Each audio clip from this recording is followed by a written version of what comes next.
Hi everyone, Aiden here with eTrailer.com.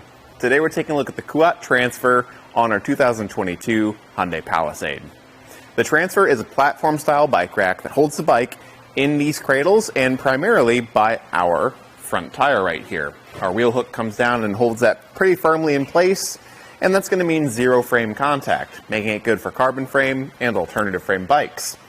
Now this version of the bike rack only has a 40-pound weight capacity per bike, so not good for e-bikes. But if you upgrade to the strictly 2-inch version, this one can work with 1.25" or 2-inch hitches. But there is a version that is strictly for 2-inch hitches that has a added weight capacity that's 60 pounds per bike. So if you need that e-bike compatibility and you have a 2-inch hitch, I'd go with that one. Otherwise, it's going to have all the same features and they'll function the same way. We've got a tilting feature on the bike rack here. I'll open up this other arm to reach the foot pedal a bit easier. Just push that and tilt the whole rack down. And on the Palisade with our specific bike today, we don't have clearance. I'll show you right here and stop it. With our handlebars, they are pretty wide here, and so by a few inches, we don't have enough room. If you've got some more narrow handlebars, maybe on a road bike, you might be fine. It's really just going to depend on your setup. But otherwise, with our setup today, we can't fully utilize that and get access to the back of our vehicle unless we take the bikes off. You can push this back up into place and it'll lock in. Getting the bike unloaded is pretty simple. I'm going to actually leave this arm open because the U-shaped design of the Transfer lets us walk right up to our bike to load and unload it. I'm going to undo this back wheel strap first by pressing in on this button and pulling out the ratcheting strap. That's just a secondary point of contact. And then pushing on this button for our wheel hook and pushing up and out.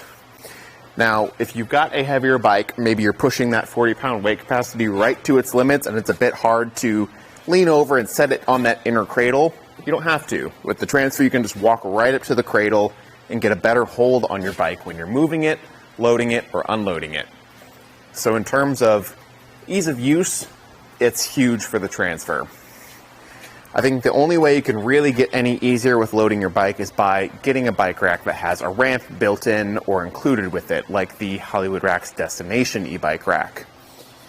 Otherwise, if you're lifting it yourself, this is probably the easiest to do it. I'm going to fold these back up and actually kind of tuck the hooks behind the cradles here. You can see with those back wheel cradles, they do pivot to accommodate for different wheelbases. And from here we can get some measurements.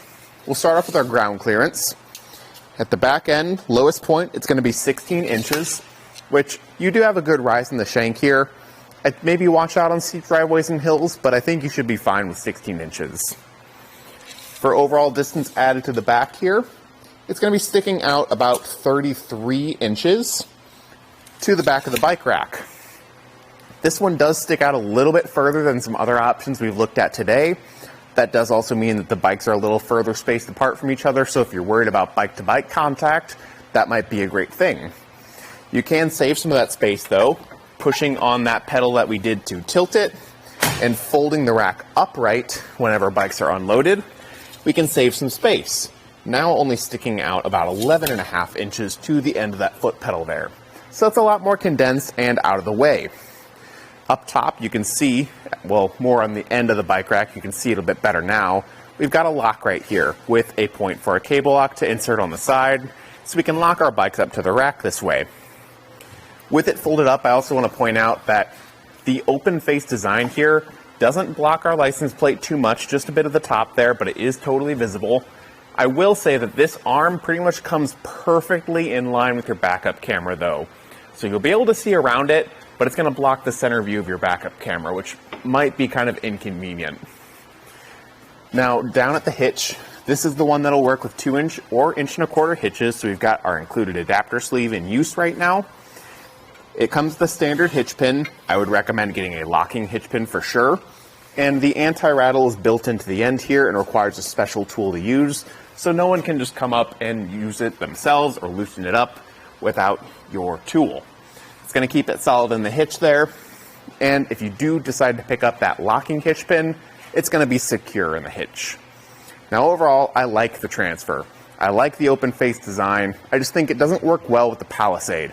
That arm blocking the backup camera, paired up with the inability to tilt away with the bikes loaded and clear the hatch, is kind of a deal breaker for me. I would maybe look into the Kuat Sherpa. That's going to be one that holds the bike in a similar manner, has a similar weight capacity of that 40 pounds, and will clear the back hatch. Or maybe even the Rocky Mounts monorail. If you need that 60-pound capacity, again, zero frame contact, and it clears with the back hatch. Whichever way you go, they're going to be great options for the Palisade and hold your bikes really well. Thanks for watching.